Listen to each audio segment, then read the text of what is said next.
और इस वक्त की बड़ी खबर, मतगणना से पहले इंडिया और एनडीए दलों के नेता इलेक्शन कमीशन के पास कल पहुंच गए। इंडिया गठबंधन की ओर से अभिषेक मनु सिंघवी की अगुवाई में विपक्षी दलों के नेताओं ने चुनाव आयोग से मांग की कि पोस्टल बैलेट की गिनती पहले की जाए।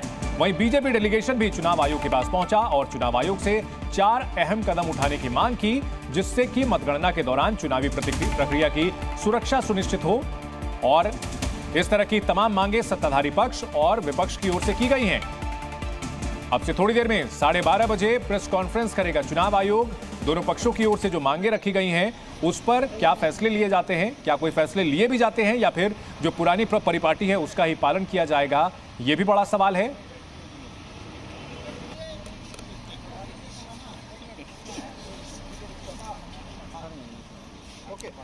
तो चुनाव आयोग आज अब से थोड़ी देर में प्रेस कॉन्फ्रेंस करने जा रहा है और उससे पहले कल इंडिया गठबंधन की ओर से और एनडीए गठबंधन के नेताओं की ओर से मुलाकात की गई है चुनाव आयोग से। क्या कुछ अहम बातें हैं? कांग्रेस का कहना है कि पोस्टल बैलेट की गिनती पहले की जाए, वहीं बीजेपी का कहना है कि काउंटिंग में लगे अधिकारियों को पूरी जानकारी हो। तो जाहिर सी बात है, पोस्टल बैलेट की भूमिका काफी अहम है और इसको लेकर के इंडिया गठबंधन मांग कर रहा है। साथ ही साथ कंट्रोल यूनिट का सीसीटीवी मॉनिटरिंग किया जाना सुनिश्चित किया जाए, ये चुनाव आयोग से मांग रखी गई है। साथ ही साथ बीजेपी की ओर से कहा गया है कि काउंटिंग के दौरान सुरक्षा बेहद मजबूत की जानी चाहिए, यह मांग की गई है बीजेपी की ओर से। बीजेपी हिंसा की भी आशंका जता रही है।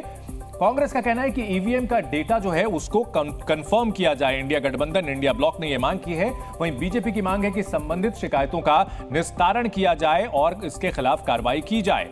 इसके साथ साथ अगर बात की जाए ईवीएम सील करते समय काउंटिंग रिकन्फर्म हो, ये इंडिया गठबंधन ने मांग की है। जबकि अगर बात की जाए एनडीए की ओर से लगातार ये मांग की जा रही है कि चुनाव के बाद अब हिंसा ना हो, इस तरह की ये सुनिश्चित करना चुनाव आयोग का काम है और जो भी जिम्मेदार लोग हैं, किसी तरह की अगर हिंसा होती है तो उसके खिलाफ पूरी कार्रवाई की जाए। और इंडिया गठबंधन की ओर से अभिषेक मनु सिंघवी और एनडीए गठबंधन की ओर से पीयूष गोयल ने क्या कहा है, आपको सुनाते हैं। कई बार ऐसा हुआ है कि सभी पार्टियों के बीच में जो फर्क है वोट्स का वो x है, लेकिन पोस्टल बैलेट्स 2x या 3x होते हैं। यानी पोस्टल बैलेट्स निर्णायक सिद्ध होते हैं परिणाम के मामले में। इसलिए चुनाव आयोग ने कहा है अंतर्गत कि पोस्टल बैलेट्स की गिनती पहले ली जाएगी, यानी ईवीएम की गिनती के पहले पोस्टल बैलेट्स की गिनती ली जाएगी। ये रूल 54A 54A में लिखा है स्पष्ट रूप से। हमने मांगा है और अनुरोध किया है माननीय इलेक्शन कमीशन से कि वो सभी अधिकारी जो काउंटिंग प्रोसेस में लगे हुए हैं उनको पूरी तरीके से काउंटिंग प्रोसेस की जानकारियां दे। साथ ही साथ हमने मांग रखी है कि जो काउंटिंग प्रोसेस है और उसमें जो लोग जुड़े हुए हैं, जो 1.5 करोड़ अधिकारी पूरे इलेक्शन प्रोसेस में जुड़े थे, उसमें से जो लोग काउंटिंग में जुड़े हैं उनकी और सभी काउंटिंग एजेंट्स की भी सुरक्षा के मद्देनजर रखते हुए कड़े कदम उठाए जाए।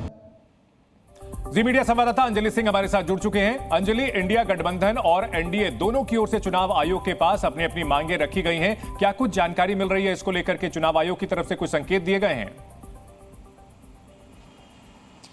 देखिए, सबसे अहम बात है आज चुनाव आयोग की प्रेस कॉन्फ्रेंस, क्योंकि इसको लेकर भी एक सस्पेंस जो है बना हुआ है। ये पहली बार शायद हो रहा है कि पूरा मतदान की प्रक्रिया संपन्न होने के बाद और मतगणना से ठीक पहले चुनाव आयोग जो है प्रेस कॉन्फ्रेंस करे, क्योंकि ऐसी कोई परंपरा नहीं रही है। तो ये माना जा रहा है कि शायद मतदान प्रतिशत से लेकर मतगणना की प्रक्रिया को लेकर जिक्र किया जाएगा। इसके साथ साथ जैसा आपने कहा कि दोनों ही जो दल हैं, एनडीए हो या फिर इंडिया गठबंधन हो, इन दोनों की तरफ से अपने अपने कंसर्न्स जो हैं वो कल चुनाव आयोग में रेज किए गए थे और कई ऐसी बातें जो है रखी गई थी चुनाव आयोग के सामने, जिनको लेकर चुनाव आयोग ने भी कल एक क्लैरिफिकेशन भी जारी किया था, जिसमें कहा गया था, इंडिया गठबंधन की ओर से आरोप लगाया गया था कि काउंटिंग एजेंट्स जो हैं उनको एआरओ टेबल तक जाने नहीं दिया जाता। और कल जब मिलने गया था ये प्रतिनिधित्व मंडल, तो वहां पर भी ये बात रखी गई थी कि जब ईवीएम की काउंटिंग होकर उसको सील किया जाए तो ठीक है।